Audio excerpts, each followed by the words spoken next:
As we start, we're starting a new series because we finished Alpha, and it's on baptism. Because Alpha is all about kind of what we believe, why we believe, and all that stuff. But baptism is kind of like that commitment. It's kind of like, all right, now I'm all in, now I'm going to do it. And so we're going to talk a little bit about what baptism is, why we do it, what it's all about. And if you've been baptized already, this is kind of time for you to think about, do I still stand for, am I still committed to, do I still believe all the things that I did when I first took the plunge, when I first took the dive? It's a reminder. This is us kind of reminding you what you promised or what you committed to and saying, hey, you remember when you promised that? Like, how is that going? How's that going for you? And for those of you who haven't been baptized yet, it's time to think about, why am I not baptized? Like, do I want to be baptized? Is this something I want to do? Is this something I want to be about? And so before I begin, like, I feel like I need to apologize. My heart's been like kind of all over the place this week. I've been all over. And sometimes I get really caught up in, I can be kind of type A. And when I'm kind of type A, like when things kind of don't go according to plan, I can get kind of like testy and upset and short. And so I just really want to apologize to all the counselors and all of you guys if I was short to you today. Sometimes Fridays it can get kind of crazy and like my mind goes nuts. But having said that, let's do it.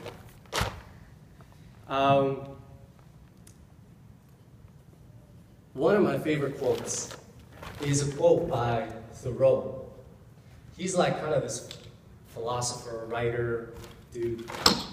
And his quote is, I want to suck the marrow from the bones of life.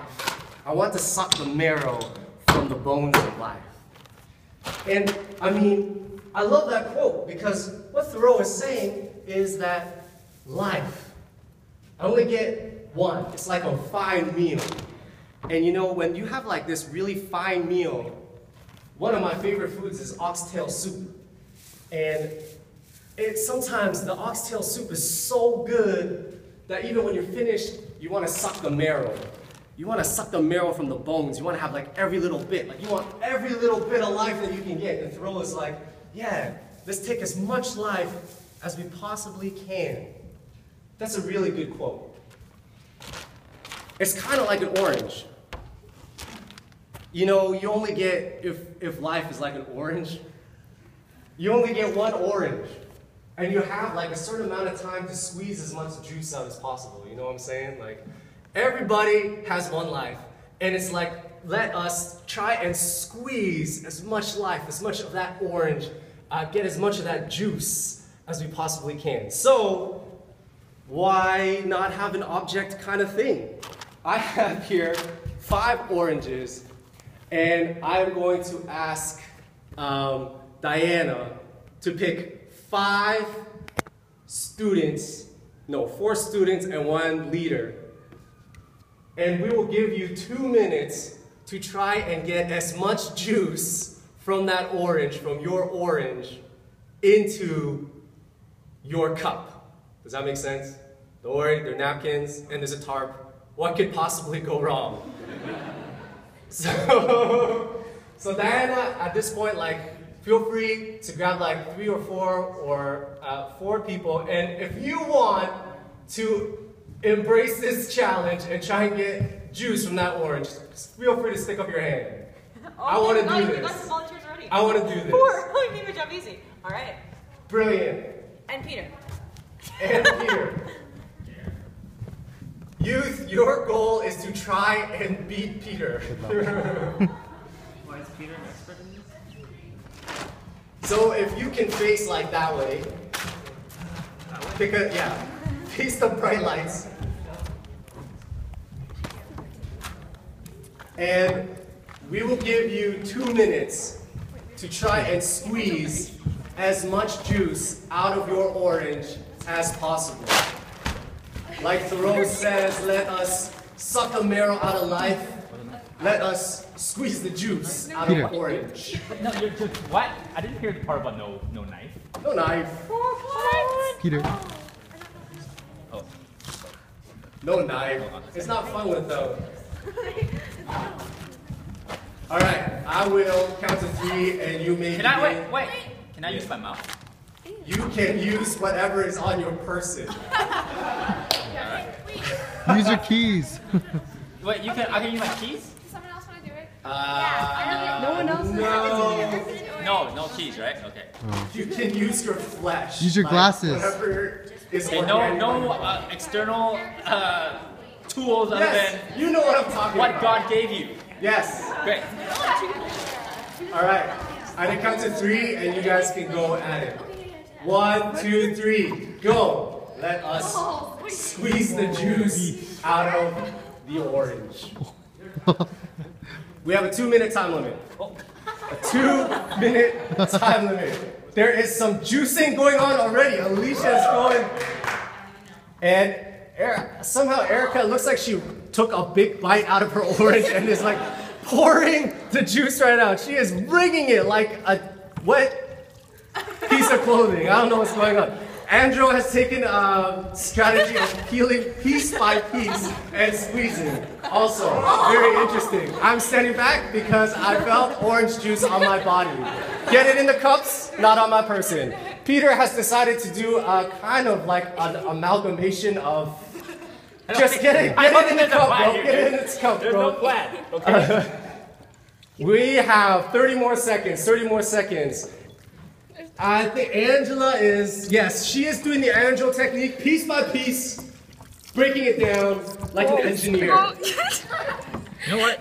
Erica is not like an engineer. Erica is attacking this problem like a linebacker. She is going right through that orange.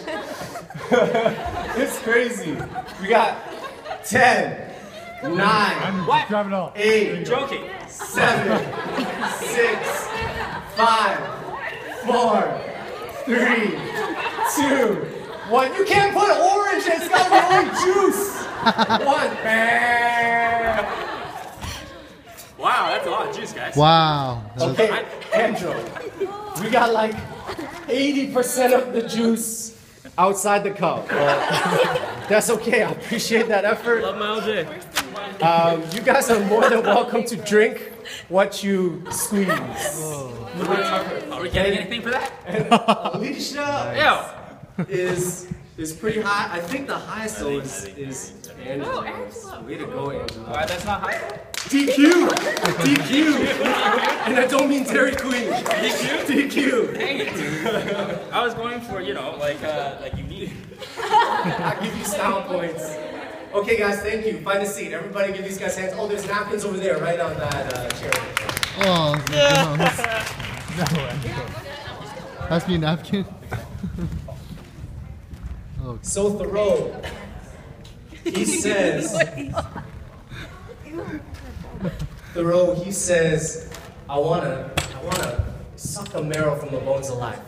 And what he means by that is, I wanna get the most out of life.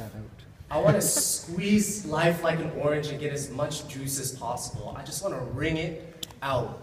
There's another quote in this movie, Dead Poet Society. If you haven't seen this movie, it is an amazing, amazing movie. And in that movie, the teacher tells all of his students, Carpe diem.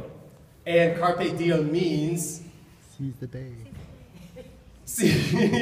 seize the day. Make the most out of the day. Guys, let's make the most out of each day. That's what the guy is saying to his students. Let's make the most out of each day. Now the thing is, with oranges and with life and like with oxtail soup and like eating oxtail soup is, have you ever noticed that it seems like there are some people who can just get a little bit more out of life than others? You know what I mean? Like some people you feel like are just like squeezing life like a little better, or some people where you feel like, they're just like got so much joy to them, like they are like, got like something, like they have their hands on it, they have their fingers on that pulse, and they're getting like something out of life. And I don't know if I'm getting that, maybe I'm not, maybe I am, but like there are some people you feel like who are squeezing a little or getting a little out of life, and some people who you feel might be squeezing and getting more out of life. So the first question today is turn to your partner or turn to someone beside you and talk about how do you think you can get the most juice out of your orange? And that's metaphorical. Don't actually talk about how you can get the most juice out of your orange. Talk about how you can get, how you think you can get the most out of your life. How you can squeeze your life the most and get the most juice out. I'll give you a couple seconds. Go for it. So, I mean, some people that we are talking to, they might have the secret to getting the most out of life. So, let's share and share freely so that we can all benefit. What are some things that we can do so we can get the most out of life? Hannah seems to have an answer. I'm excited to hear. Wait, let me think about it. She's thinking, breathing, inhaling deeply. Okay. I'm putting two of them together. Okay, got it. Okay. So, believe that you don't only have one time and never say never.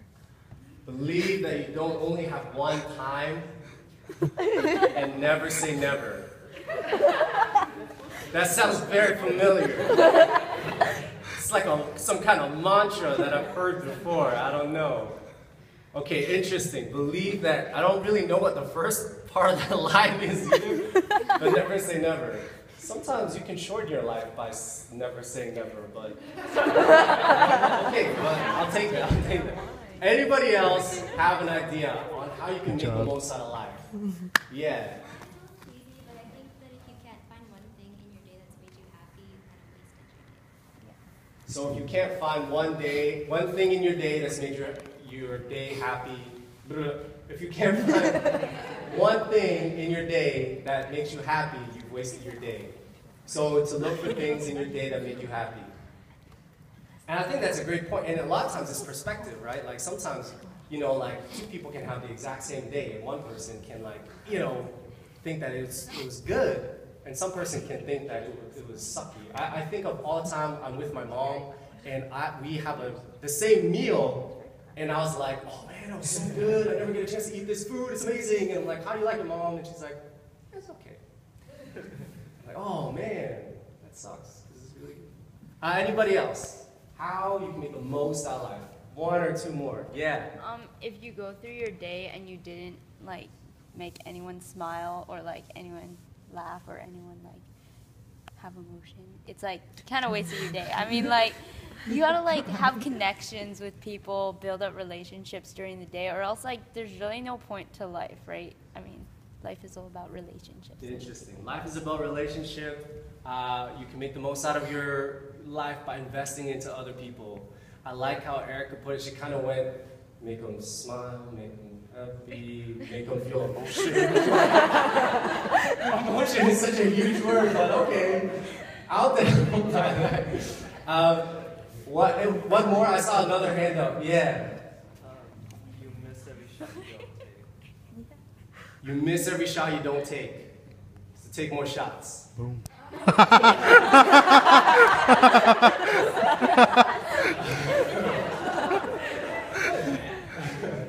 Gotcha, bro. So I think these are all really good ideas on how we can squeeze the most out of life, squeeze the most out of that orange, get the most out of life. And sometimes we need to have that mentality, our attitudes, or just investing into people and doing stuff like that. And I would like to propose to you that one of the ways that you can squeeze the most, that you can get the most out of life, is that you begin to own it. You begin to own it. You begin to know that life is yours. Your life is yours. And let me tell you what I mean by that, because that could be confusing. But when I was flying home from Edmonton, I was coming back from being with my father and being with my family.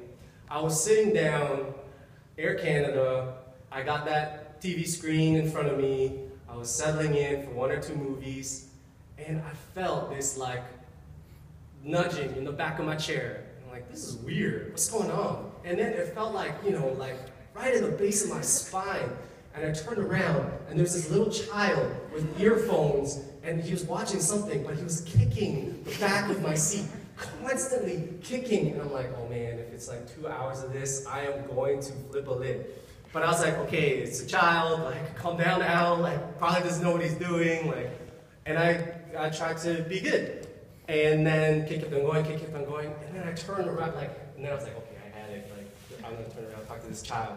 It's like, Lord, forgive me. First of all, Lord, give me peace. Lord, forgive me. And I turned around, and I was like, excuse me, but before I can say any other words, before, like, I wasn't gonna lay into him, like, don't worry. Like, but before I was gonna, like, politely ask him to not kick my seat, his father put his hand over the kid's chest, like protective style, and then like, oh, I'm sorry, he won't do it again, don't worry. Like, he was protecting his son, see? And what I really pulled from that, or what I saw in that moment was, like, this kid, like, his parents were looking out for him, his parents were protecting him, his parents were doing whatever, but this kid wasn't owning what he was doing. He wasn't taking responsibility for what he was doing, because his parents was taking responsibility for him. Sorry, sir, you won't do it again, don't worry, like, I'll talk to you, like, my child doesn't have to say anything, you know what I mean? And when we grow up, when we're young, usually that's our parents' job. Our parents' job is to stand in for us. Our parents' job is to take responsibility for us, right? Like, our parents' job is to make sure no crazy people in the front seat turn around and, like, lay into your child. You're like, no, it's okay, like, don't worry. But this child, or this kid at this time, he is not touching his orange. He is not squeezing on his life, because he's just doing whatever his parents are telling him to do. He's just following his parents around. His parents are the ones that put him on the plane. His parents are the ones that tell him where to go, what to do. His parents are the ones that, like, fly him from Edmonton to Vancouver for whatever reason. He has no say in that, because he is not holding on to his life. But it comes a point in time when you get old enough, when you get to an age where suddenly your life becomes yours. Even if you don't want to take responsibility for it, there comes a point in time in your life where you kind of realize, like, okay, this is not my parents, like, they're helping me out, but, you know, like, this is on me, like, this is my life, this is, like, I gotta take responsibility for this, I gotta hold on to this. And I think one of the keys to getting the most out of life is to realize that your life is yours. That you are responsible for your life. That it's not on your parents, it's not what your parents feel or what your teachers feel or what your, you know, whatever feel, it's you. Like, you are holding your life. And so I think one of the key things that can help you get the most out of any situation is that you own it, that you say, this is mine, like, this is, that I'm taking responsibility for this. For example, one of my favorite basketball players of all time is Stephen Curry. Stephen Curry is like an amazing basketball player. His three-point percentage is like through the roof. It's like in the 400s. And even in high school, his coaches knew that Stephen Curry was going to be amazing. His coaches knew that Stephen Curry was going to make the most out of his potential because, and I quote, whenever he went to a basketball camp, whenever he went to like a training session, he owned it. When the coaches, before the coaches were like, hey, let's warm up, let's practice, let's do drills, he was already on the floor doing practices. And when everybody left, when the coaches are like, it's time to go, he was still on the floor. And he's like, I have to sink 100 free throws, and I have to swish them before I get off the court. He wasn't doing any of that stuff for his coaches. He wasn't doing it for his parents. He wasn't doing it for anything. He was like, God has poured all this potential into me. God has placed me in this time, in this place, in this moment, and I want to make the most out of it. I want to make the most out of it. I want to make the most out of what God has placed in my life. And so he's squeezing, like he's like doing everything he can. He's taking ownership of it. I think the same with school. If you want to make the most out of your school, don't do it for your parents. You know, don't do it for your teachers. Don't do it for your classmates. Don't do it for like whatever people expect or like, you know, the standard or whatever. Do it for you. And I remember when I realized this in university, first year university, academic probation. I was doing just enough to make it through. Just enough. I was squeezing by. I was like, what is the minimum? And I was like, I'm there. Because it wasn't for me. I wasn't taking ownership of it. I was doing it for other people. I was doing it because my mom wanted me to graduate. I was doing it because, like, you know, everybody else in my grade was graduating. But I wasn't doing it for me. But then when I went to Regent, and suddenly I'm like, man, God is calling me to be a pastor. Like, God is calling me to do this. God is challenging me to do this. God has put the potential to be a pastor into me. And this schooling is training me. This schooling, God's using to prepare me. God's using to get me ready. God's using to maximize my potential. When I realized that, I was like, man, these classes better get out of the way. Like, I'm not stopping. It doesn't matter if it's boring. It doesn't matter if my teacher's unfair. It doesn't matter if my classmates are helpful or not helpful, because I'm not letting that get in my way. Because it's like, you gotta own it. And so, in whatever situation you're in, how are you gonna make the most of that situation? I think one of the main things that you gotta do is, you gotta own it. And so, how can you make the most out of youth group? How can you make the most out of that? How can you make it like the best that it could possibly be? Like, is that you say, this is my youth group. I belong here. I want to invest in this. I want to plant in this. You know, like, I want to do what I can do to make this place maximize its potential. And when you do that, God starts changing you, and God starts using you, and God starts like maximizing your potential as you're investing in other people and other things. Like Erica's saying, God invest in other people and other things. That's kind of how God works. So you got to maximize your potential. How you do that is you own it. You say it's mine. Now, I think, okay, this is kind of heavy. I know, like, I'm laying it on you pretty hard. So for the next 2 minutes, I'm going to show you, first I'm going to show you 2 cars, and then I'm going to ask you a question. The first car, first there was a Bible verse. So it's when I was a child, I talked like a child, I thought like a child, I reasoned like a child. When I became a man, I put the ways of childhood behind me. When we're children, hey, it's great if you're a kid and if you're in that stage where your parents are like, don't worry, sir, it won't bother you again. Like, that's fine, that's cool. You know, you can't take, like, sometimes you need people to like help you out and all that stuff.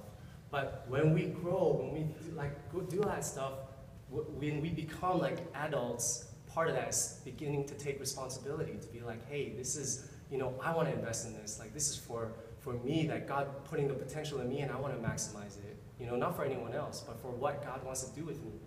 And so, okay, I'm going to show you a picture of 2 cars. First car. Anybody recognize this car? This is Sam Rusman's car. This is my car. This is a 2011 or 12, I don't remember, Honda Fit. Not bad, not bad. I enjoy it. I like my Fit. It's pretty awesome. Let me show you another car. All right. Anybody recognize this car? This is as far as I can understand, an Audi Quattro 5. Q5. Where did I get Quattro? I don't know. It would be cool if it was called Quattro. It's a package. Oh. All right. So Pete and I obviously drive different cars. All right. Like, I acknowledge that his car is a little.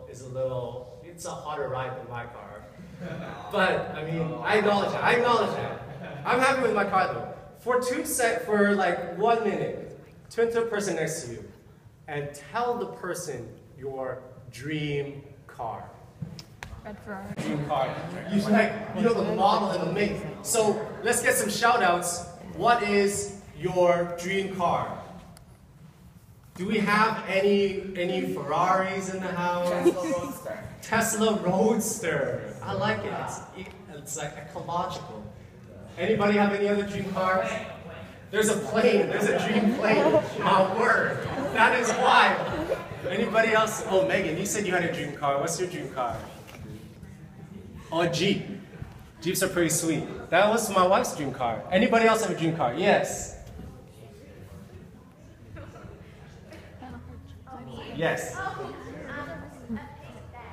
a pink Benz. If I ever see a Pepto-Bismol colored Benz around, I will think of you right away. Anybody else have a dream car? Yes, cool. Porsche 911. That is a very popular dream car. Yes, Mike. Yellow punch buggy. Interesting choice. Flowers at the field. Yes, 2 over here. The Mr. Bean green car, the one that flips over all the time. Alright? For your safety daily. And a golf cart. Interesting. I think after you get your L's, you may reconsider. But in the meantime, a golf cart. That's awesome. So, why I put those 2 pictures up there, and I mean, I watch I didn't even know that existed. What? I didn't even know that was a color on the spectrum. Okay. So why I put a picture of my car there, and why I put a picture of Pete's car there, because I kind of want you to think about this every time you see my car and you see Pete's car. And let me just tell you, I have driven my car, and I've been in the car while Pete has driven his car in Pete's car. When I hit, like around 100, 110, it feels like my car's gonna fall apart. Like the structural integrity of this car is breaking down. Like I have to slow down or I will die. In Peter's car, I do nothing. It's amazing. I don't feel like we're moving. It's crazy. It's a very, very nice car. Now, so what I'm saying is, for Pete's car and my car, and most of your dream cars that are golf carts, you have like pretty expensive cars that you're thinking of, that you're dreaming of. Now, when I went to buy my car is, like, I'm very thankful for my car. I don't want you to think otherwise. But my car is like an average car. You know, it's like a Kia. You know, it's like an average Joe kind of car. It's not that bad. And no, it's not. I have nothing against this car. I'm just saying, it's an average car. I love this car. But it's average. If you ever make fun of my car, I won't take offense. But like, I'm just saying, it's an average car. Now, when Jesse and I were in the dealership, we can negotiate like crazy. I will pay this much less. What do you think? Why don't you throw in the trunk seats? Why don't you throw in this? Why don't you throw in that? There was like bargains and leasing and all that stuff for my car. There is no shortcuts. There is no like cheaper deals for an Audi Q5. You know what I mean? Like there is no discounts for a McLaren. There is no discounts for a Porsche 911. There are no discounts. Have you heard of a Porsche 911 going on lease? Have you heard of a Porsche 911, like you being able to like negotiate how much it costs or whatever? No. There are all sorts of shortcuts. There are all sorts of ways that you can bargain for average. There are all sorts of ways that you can like pay less and get around for average. But if you want extraordinary, if you want something great, there are no shortcuts to that. You know? There are no shortcuts to that. You just have to like go full fare. You have to go all the way. You have to like do whatever. And I think that that same thing is true for life too. You know, like if you want average, there are all sorts of ways that you can go ahead and get average. All sorts of things that you can do, like bargain and like, you know, like kind of work around for average. But if you want exceptional, I mean, there are no shortcuts for that. And the thing is, I believe that God did not make you to be average. You know, whenever I read the scriptures, like when God's like, you're beautifully and wonderfully made, when God says, like, I have a plan for you, all this stuff, He did not make you to be average. But a lot of times we settle for average. We settle for this, like, okay, we'll kind of do shortcuts, we'll kind of do whatever to get, like, to drive around in a Honda, which is a fine car, like, don't get me wrong. But there are no shortcuts to, like, trying to make the most, to get the most, to like get the most out of life, to like going and like being like, God, you have put potential in me. I want to maximize this potential. And I want to do whatever I need to do this because you have called me to greatness. You have called me to great things. You know what I'm saying? Unfortunately, I wish I could tell you something different, that there were shortcuts to that there was something that you can do or a prayer you can pray, but there really isn't. There really isn't. And the last thing that we're going to talk about is how you're going to make the most of your life. You own it, you do whatever. And the thing I believe that you need to own the most, or that we need to own the most to make the most out of this life, is like our relationship with Jesus. Why? Because Jesus is the source of life. If you want to get the most out of life, you need to own your relationship with Jesus. You know what I mean? You need to own that. You need to make that yours. You need to want that. And because he's the source of life, he's where all life comes from. Like, he is like the flow of the orange. You know what I mean? If you want to make the most of life, you gotta. And there's this line that I think about all the time where it's like, God does not have grandchildren. God only has children. Think about that. I just dropped something heavy on you. God does not have grandchildren. He only has children. That means it's not about your parents' faith. It's not about your parents like making you do stuff, or like you trying to please your parents by going to church or whatever. It's not about like, other people are influenced. Like if you go to RCS or whatever, like everybody else is a Christian, so you want to be a Christian. It's about you. It's about you being like, I want to take control of this. Like I want like to have a relationship with Jesus. I want to make the most out of it. I want Jesus, like not like for my parents, not like for whatever, for my teachers, not for like the expectations of everything. I want to have a relationship with Jesus. And then, unfortunately, when you say that, there are no shortcuts. When Jesse and I got married, it was like, boom, we got married. Like that was free, all right? Well, that wasn't free. But like, when you enter into a relationship with Christ, when you say, Jesus, I want you to come into my heart, like I want you to be in my life, that's free. When you say that, that's free. But then, after Jesse and I got married, it took a lot of effort to enter into that relationship, to get to know my wife better, to love my wife, to know what that relationship is all about. And like, to enter into a relationship with Jesus, to know Jesus more, to get to know Jesus and all, like everything that he has for you, there are no shortcuts to that. Sometimes we gotta pray, Sometimes we gotta read the Bible when we don't want to. Sometimes, but like, it's so good. It's an amazing thing. Like when we say, Jesus, I want you in my life, when we say, I'm all in, like I want to own this, I want to make this mine. It's like saying, I want everything you have for me. I want to follow that. And that is the beginning of making the most, of squeezing like every drop of juice out of that orange, of making the most out of like the time that we have on this planet.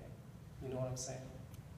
So, what baptism is, and I'm gonna just wind up with this. I know I've been talking for a really long time. I just get really pumped, like this message I got really pumped up about. But what baptism is saying, God, I want to own this. This is not something for my parents. This is not something for anybody. Like this is something for me. I want to enter into a relationship with you. Like everything that I've seen on Alpha, like I just don't want to think it. I just don't want to, like see it. Like I want to have it. And Lord, can you, like, I know I don't deserve it. I know I'm not worthy, but I want to enter into a relationship with you.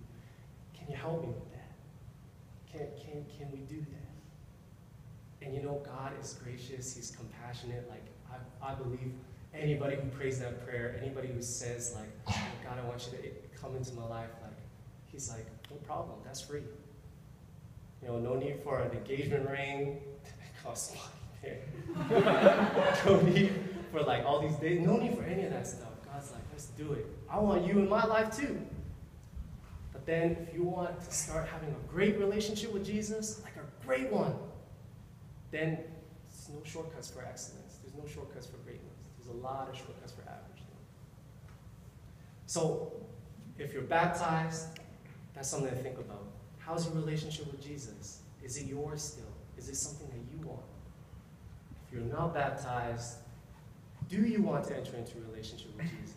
Do you want to declare, this is something I want. This is something for me. That's a big thing about what baptism is about. Baptism is saying, this is something that I want. And this is something that I declare. I'm giving my life to Christ. I'm giving my life to enter in, to be in relationship with him. And it's a beautiful, beautiful, beautiful thing. So, we are done for tonight. And that's a question that I want to leave you guys to think about for like this week.